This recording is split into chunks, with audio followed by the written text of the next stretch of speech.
Chapter 3. The Island of the Pelagostos. When Will Turner woke up, his hands and feet were tied. The islanders were carrying him towards some wooden houses.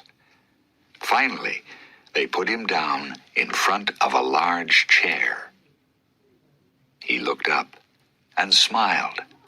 A man was sitting on the chair, and it was Captain Jack Sparrow.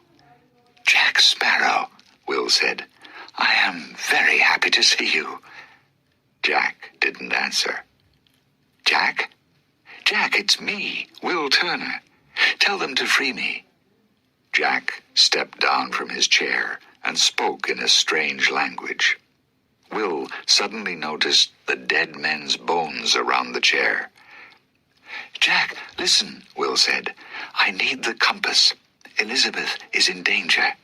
We were arrested for helping you. She's going to die." One of the islanders pointed at Will's leg and hungrily touched his stomach.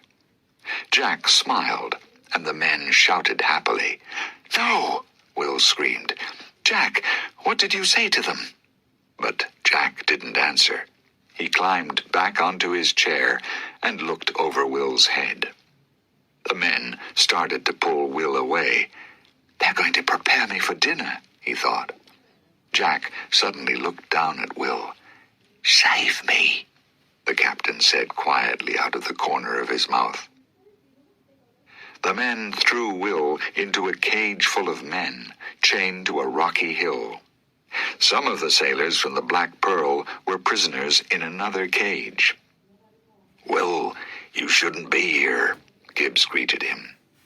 "Why is this happening?" Will asked. He looked at the sailors. "Jack seems to be the chief." "Yes," Gibbs said sadly. "The Pelagostos made him their chief, and now they want to free his soul from his body. They're going to cook him and eat him." "Where are the other sailors from the Pearl?" Will asked. "Look more carefully at these cages," Gibbs said quietly. "The Pelagostos built them after we arrived." Will looked at the walls of his cage. They were made of bones. He quickly moved his hand away. "The meal starts when the sun goes down," Gibbs said seriously. "Jack's life will end when the music stops." In a small boat near the beach, two of Barbossa's pirates, Pintel and Ragetti, rowed with their backs to the sun. A dog with a ring of keys in its mouth was sitting at the end of the boat. Suddenly, the men saw the Black Pearl. "Look, there it is," Pintel cried. The dog jumped into the clear blue water and swam to the beach. Pintel looked up at the ship's black sails. "It's ours," he said greedily. Then they heard the sound of music through the trees. The music on the island grew louder as the Pelagostos prepared their big meal. Captain Jack Sparrow was their special guest and their main course. He tried to smile. The islanders placed a long, thin piece of wood above an unlit fire. Jack looked at it and turned away. "We need a bigger fire," he shouted in the language of the Pelagostos. "I am the chief. I need more wood. Big fire. More wood." The islanders hurried away in search of more wood. Jack waited until every man was gone. Then he ran and ran. When he arrived at a small house, a large man opened the door. Jack stepped back. "I'm not running away. No," he said. Soon, he was tied to the long piece of wood over the unlit fire. The fire was now very big. "Nice work," he said. The Pelagostos smiled proudly. "Too nice," Jack thought to himself. On the rocky hill, Will and the pirates waited in their bone cages. "I must do something," Will said to himself. "I must save Elizabeth."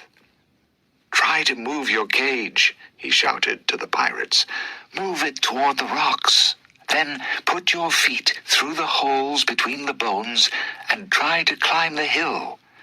Leech and the pirates in the other cage understood and started to move it slowly up the hill. But suddenly a guard saw them and screamed loudly. The music stopped. As Will and the men in his cage reached the top of the hill, the islanders ran toward them. They pulled the cage up around their legs and started to run. They had to find the black pearl fast. When the guard ran toward them, the Pelagostos were preparing to light the fire under Jack. "The prisoners are trying to escape," he screamed. "Follow them," Jack ordered. "They mustn't escape." "What shall we do?" The Pelagostos Islanders couldn't decide. "Shall we light the fire or follow the other prisoners? We want to free our chief from his body, but he is telling us to leave." Finally, they decided to follow the other prisoners. But one man dropped a piece of burning wood, and suddenly the fire was burning under Jack. There was nothing that Jack could do about it. "They're going to cook me, Captain Jack Sparrow," he said to himself. Jack finally escaped from the burning wood by throwing his body from one side to the other. Watched by a small boy, he jumped away from the fire and ran into the trees. The boy also ran into the forest and found the Pelagostos. "Our chief is running away," he called. The islanders shouted angrily. They stopped following Jack's men and ran after Jack. Will and some of the pirates arrived on the beach and broke out of their cage. They didn't notice Pintel and Ragetti preparing the pearl. "Excellent," Gibbs shouted. "We can sail." "I'm not going to leave without Jack," Will said. Gibbs suddenly pointed along the beach, and Will saw Jack. He was running down the beach with the Pelagostos close behind him. "Jack, hurry!" Gibbs shouted. Jack ran through the shallow water to the side of the pearl, and Gibbs pulled him onto the ship.